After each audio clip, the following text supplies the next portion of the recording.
What's going on, everybody? Coach MccDann here. As gamers, we can all agree on one thing. It's an enjoyable experience that adds value to our lives in multiple different ways. Some of us enjoy the process of learning a new game, some of us just enjoy the game for what it is and how happy it makes us. However, sometimes when we get really passionate about something, we tend to be a little bit harsh on ourselves for making basic habitual mistakes or capitalizing on what you learn.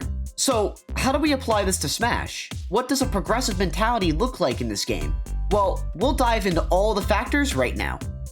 Alright, so when it comes to learning anything we want to be good at, it's important to recognize why we want to get good at that hobby to begin with, right? Everyone has set goals for certain things after all. Maybe you've set a milestone to drastically improve with your character, or you want to beat your own personal best record in a tournament setting. You could even be interested in joining an esports team that represents Smash Bros in your future. Whatever the case may be, everyone has different goals and aspirations, and they can all vary drastically. The best thing to do is to trust that your visions and goals are completely obtainable. But, like most goals we set in life, we always have to take fewer and smaller steps to get there. Something that a lot of players seem to get wrapped up in is setting the bar for what they want to achieve and being upset when we don't see ourselves making that progress. But the truth is, it's exactly how progress is built. You see, in Smash Bros, you will always lose more than you win. It's inevitable.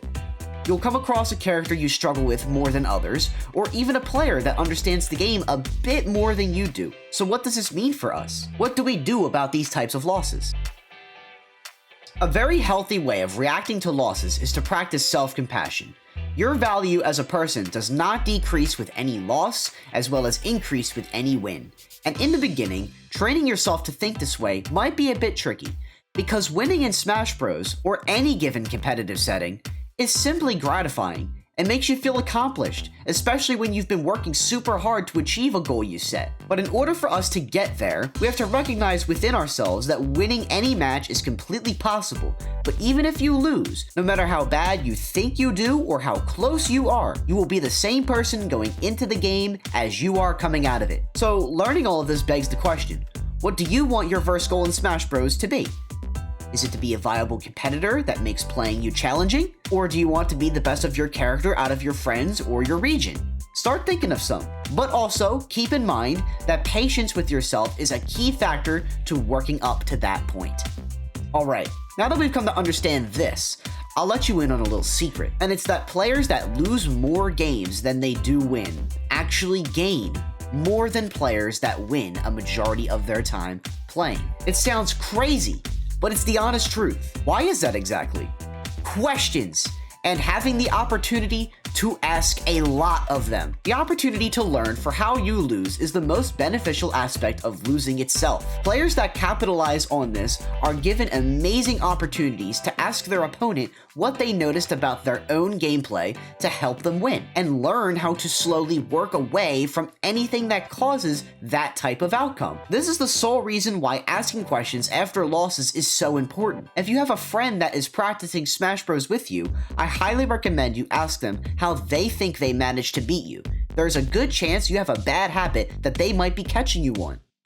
Finally, with both learning patience and asking questions behind us, we can focus on one last option every player has, and it has to do with saving replays. For those of you that are unaware, Smash Bros has a replay system in-game. You are able to save your entire replays of games by pressing the Y button at the end of each game.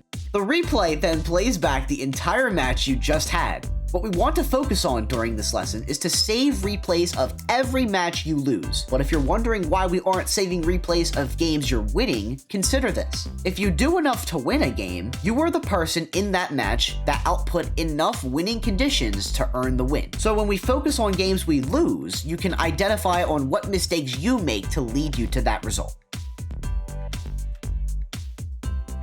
And that's about it for now. Improving your mindset for competition can be a bit of a process, but you'll always have to understand one thing.